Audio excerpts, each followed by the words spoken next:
Hello everybody, welcome to another edition of As the Crow Flies Hiking. So I've got a little different video for you today. I'm out at a campsite, thought I would build a fire and thought I would show you kind of some of the ways that I like to build a fire, and I've got Metro on the move with me. What's up, guys? So Metro and I were talking about building a fire in different ways, and we saw a neat way last night where we talked about doing it. But there's many ways to build a fire. But I've got a couple of ideas that I want to show you, and here's one of them. So a while back, Papa Bruce Hiking. What's up, Papa Bruce? Thank you for sending this. I had one of these years ago and lost it or broke it or something, I don't know. But he sent me one of these fire billows. So you take it, it's like a telescope type thing, and it allows you to blow into the bottom of the fire and get that oxygen moving. You can use like a camp seat that I use a lot to get the oxygen moving, but these things really give you a nice flow of oxygen underneath. So I use one of these. I think they're great for getting that oxygen underneath the fire and getting the small base that you have. So it comes in this little container. I'll put the link down below if you want to buy one of these. They're really inexpensive and a great tool for building a fire. The other thing that I use is, I mean, they come in all kinds of ways. They come in all kinds of packages. Different companies sell them. I just get the Duraflame fire starter, but they're just like little, you know, kerosene gel-like things. You can find them all over the place, but they are great to give you that base to keep your fire going instead of worrying about their leaves, you know, catching on. So these things will stay burning for, I think, about 5 minutes. Anyway, so let's take a look at it. Here's some ways to build your fire with your kindling and your small base, and then build it up and keep the fire going. So now I'll get Metro to help me, but we're going to start with a bigger log across the back. We'll look at this. Which is also known as the Mike P method. Yeah. Yeah, the Mike P method. Mike, hope you watch this video, but Mike P showed me this last night. It's a wonderful way to build a fire, but you're taking a larger log that goes all the way across your fire pit. So we've got this ring here that we built out, or it was here really. We didn't build it out. Leave no trace. Leave no trace, we didn't build it out.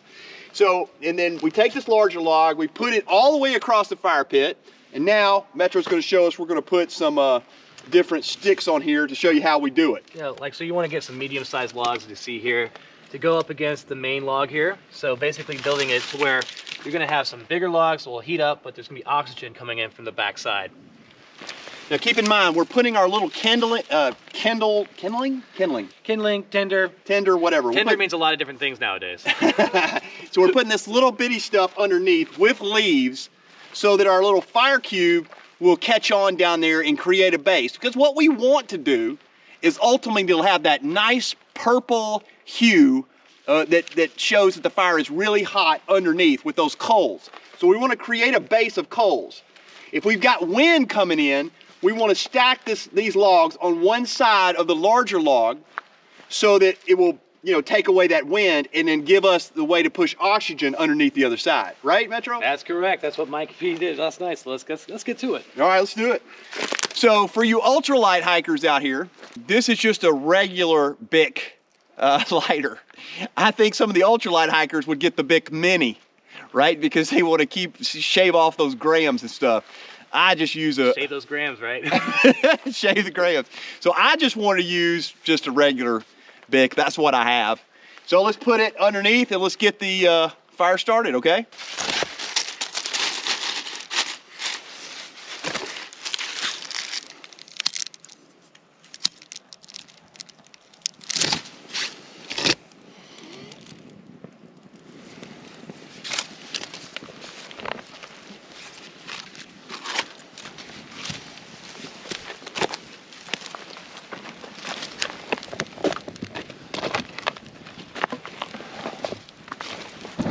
There you go.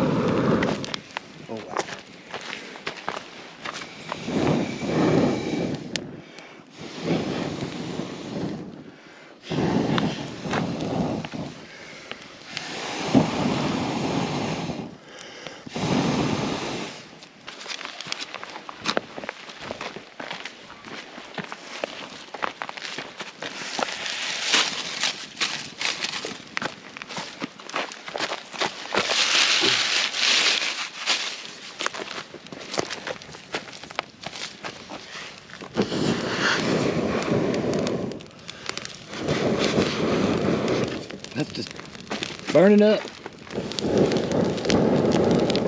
Nice.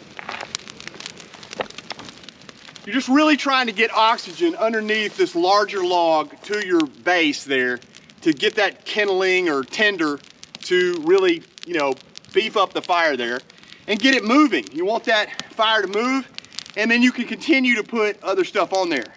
But here we have it. You've got this, what we call the Mike P method of having these logs across there. Metro, what do you see? Does it look good? Yeah, it's looking good, man. We just gotta feed the flames, you know. Good to go.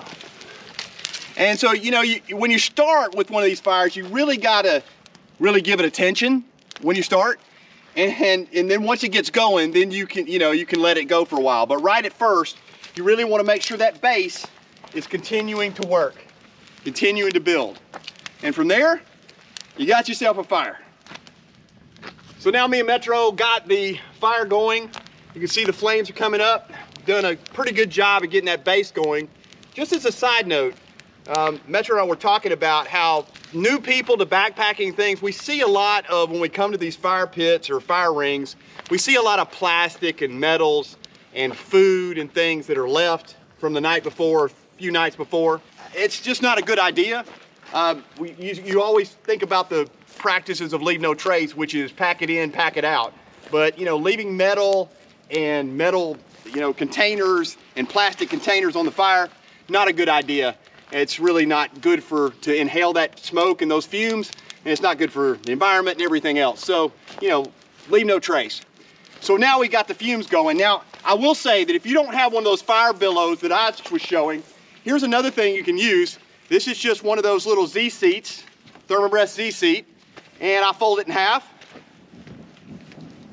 and I fan and get oxygen from the back side, remembering that this back side is where I want to put all the oxygen underneath to get it going up larger. All right, guys, thank you so much for watching this little quick episode of, I guess, how to build a fire. It's just one method. There are plenty of methods out there. I'm no expert on building a fire, but I've built a lot of them.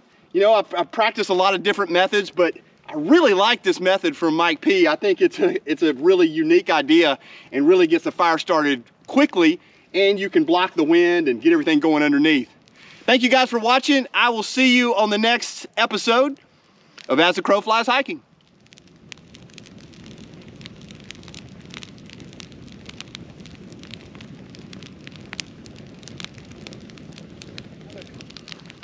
So another great way to get the fire going even higher is to throw a few Fritos on it. Great fire starter, but also look at this. Booyah! Fritos, Doritos. Metro was asking, like, should we be eating these? No, if it's gonna burn like that in a fire, what's it doing to my insides? Chili cheese, I should learn my lesson from last night. All right, postscript on that one. Try some Doritos or Fritos in your next fire starter.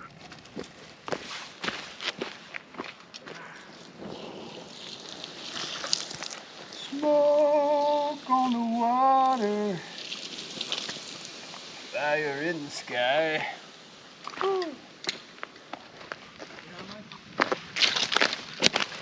Well, thank you guys for watching another episode of As the Crow Flies Hiking. Again, this is just one method, as I'm getting destroyed by smoke here. This is just one method. Rabbit, rabbit, go away.